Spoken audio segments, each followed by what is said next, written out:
Afghanistan marks a year of the Taliban in power. Can India and the world do anything to make the Taliban keep their promises on girls' education, on terrorism, and inclusive government? Or is the international world order really a thing of the past? Hello and welcome to Worldview at the Hindu with me, Suhasini Haidar. This is actually episode number 75, and thank you for joining us on this journey. August 15th marked a somber anniversary for Afghans, one the Taliban celebrated, but hundreds of thousands of Afghans in exile, as well as many inside the country, mourned as the day that they lost their country to the terrorist group. Inside Afghanistan, of course, the story is more complex. The Taliban that came back to power after 2001 called August 15th Victory Day. They took out processions bearing their own Islamist flag, it's called the Shahada, not the red, green and black flag of the Afghan Republic that still flutters at many embassies. Dozens of women braved Taliban police and even gunfire to come out and protest. They called for jobs for women, for freedom, for girls' education and other rights. The United Nations has not yet in this year allowed the Taliban to occupy the Afghan seat. No country still recognizes the Taliban regime, but several foreign missions are open in Kabul, including, of course, India, which reopened its mission in June 2022, sending a small team of diplomats and a large contingent of security personnel, but no ambassador as yet. In terms of the other countries, there's China, Russia, Iran, Pakistan, Turkey, Indonesia. Their missions are all open. Japan is expected to open soon. Then Gulf countries like Qatar, Saudi Arabia, the UAE, and Central Asian countries like Kazakhstan, Kyrgyzstan, Uzbekistan, Tajikistan, and Turkmenistan all have functioning missions in Kabul now. The European Union has a resident delegation over there, a slight difference, and the United States has actually asked Qatar to represent its interests as what is called a protecting power over there. Meanwhile, the Taliban regime receives ministers from around the world, including Indian officials, and Taliban delegations are invited to international multilateral conferences abroad, leading one senior official to actually say the question of recognition for the Taliban regime is more or less settled. Afghanistan is being described today, 1 year later, as a humanitarian disaster with health emergencies, hunger, malnourishment, food shortages all on the rise in the country. Here's how one former Afghan professor and in exile now, Mariam Safi, described the situation at one United Nations Security Council briefing. Listen in. As this council is well aware, there has been a rapid deterioration of women's rights since the Taliban seized power. You have heard from multiple Afghan women and the UN about restrictions on women's movement, dress, access to education and work. While the Taliban have announced lifting of some of these restrictions, it remains to be seen if they follow through on these commitments. Women's access to justice and due process has been severely curtailed due to the absence of an independent, functioning judicial system. Freedom of expression, along with civic space, has almost entirely disappeared. Nearly 70% of media outlets have closed, and 72% of the journalists who have lost their jobs are women. Repression of women's rights appears to be central to the Taliban's vision for Afghanistan. So 1 year later, you see that picture emerging. The Taliban has not only clamped down on the rights of many sections of Afghan society, it has actually broken several promises that it made to the international community. And let's just take you through these broken promises so you can see how the situation is 1 year later on them.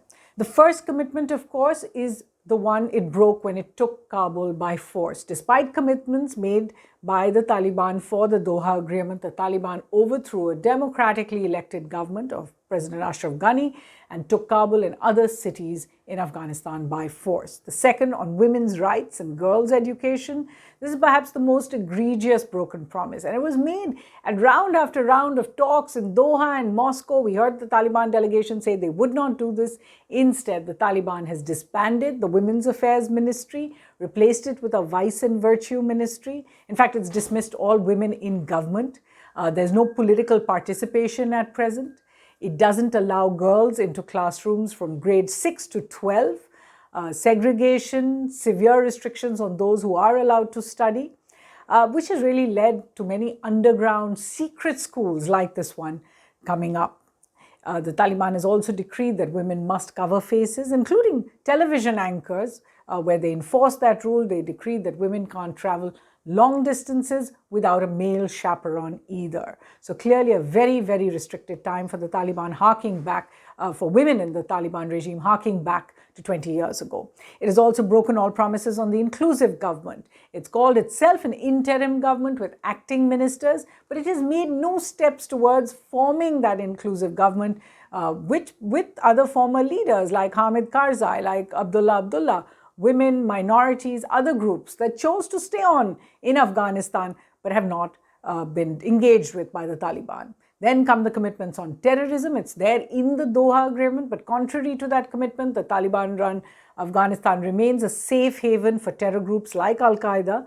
A United Nations report, in fact, said this month the killing of Al-Qaeda chief Ayman al-Zawahiri in a Kabul suburb, in a home, is further proof of this. While the Taliban forces fight the Islamic State, that's what they say, responsible for a series of bombings, including at the Kabul Gurdwara recently, they take absolutely no action against other groups, including Lashkar-e-Toiba and the Jaish-e-Mohammed, that target India from safe havens in Afghanistan. And let's not forget the Haqqanis and other Taliban leaders also responsible for attacks on the Indian embassy. They are all members of the Taliban's acting cabinet. Fifth, the Taliban ended all peace talks when it took power in Kabul. So this was really another broken promise. It hasn't reopened its talks on peace, on power sharing, on governance, or on any of its international commitments. Does the world really have any leverage in the face of this? And how is it using its global levers? Let's just take a look at those. The first is, of course, the UN Security Council resolutions, a number of resolutions, as well as the Taliban sanctions regime that was put into place 20 years ago, could actually be used to stop the Taliban regime, for example, from being able to travel as they are doing today, from a number of activities, keeping their funds, visiting places, and all the rest. The second that could be used is a funds freeze. The US at present, for example, holds about $7 billion of Afghan sovereign funds, which it could use as incentives for the Taliban to keep its commitments. But instead, for the moment, the US has split that account into half, which could be used to pay 9/11 survivors, and has refused for the moment to disburse the other half, as officials say they can't guarantee that that money would not reach the hands of terrorists through the Taliban. The third lever is one of withholding recognition, but thus far, even though the world has not recognized the Taliban, we are seeing this as limited impact. They don't seem to require it immediately. The fourth lever would be to engage the Taliban to open new direct talks on keeping their commitments, particularly towards women and also other global priorities. This could be one way of enforcing them, but so far this one has proven ineffective. The fifth is the Afghan refugee population or diaspora. As lakhs of Afghans have taken shelter in other countries, the international community could provide them with platforms to speak and to mobilize support within Afghanistan, become a pressure point really. Also, another lever could be to support resistance forces. Let's also turn now to where Indian policy in Afghanistan has been over this 1 year. In the past 1 year, in fact, it does seem to be full of contradictions. To begin with, after nearly a year of keeping the Indian embassy in Kabul closed, you remember all the officials and the ambassador were brought back to India. The government sent back a team of diplomats to reopen the mission, but has not disclosed what it thinks has changed in this 1 year. Has the Taliban changed? Has the security situation become any better? Hasn't explained that yet. Second contradiction, while the Kabul mission will engage the Taliban, it will also oversee distribution of aid and infrastructure projects, reconstruction. It is not actually going to help Afghans themselves to get visas to India or to perform any consular duties for them. And this is, of course, a move that many Afghans needing to travel to India for their studies and for healthcare have really been protesting, but so far made no headway with the Modi government. The government says it is also seeking assurances from the Taliban on fighting terrorist groups that target India. Yet its interlocutor in the government is the acting interior minister, Sirajuddin Haqqani, whose group is wanted for attacks on the Indian embassy. So that seems to be another curious contradiction there. The fourth, India says it's exploring reopening trade with Afghanistan, first by air cargo routes and then via Iran's Chabahar port at some point. But it won't reopen talks with Pakistan, which at present is the only transit route for trade. and arguably has more leverage in Afghanistan, something that India does not for the moment recognize. The fifth, India continues to say it is committed to democracy and to fighting terrorism in the region, yet its soft approach with both the Myanmar junta, and we've covered that on Worldview, as well as now the Taliban regime, really brings those commitments into some doubt.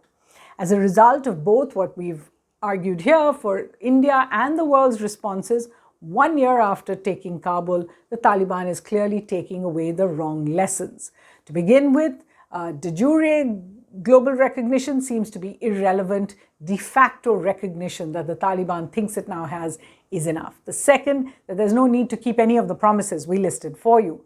The third, the Taliban has learned that stability and the lack of violence really gives rise to international complacency. So if there isn't a big terror attack or there isn't big violence in Afghanistan, then maybe the international community can feel it can afford to look away.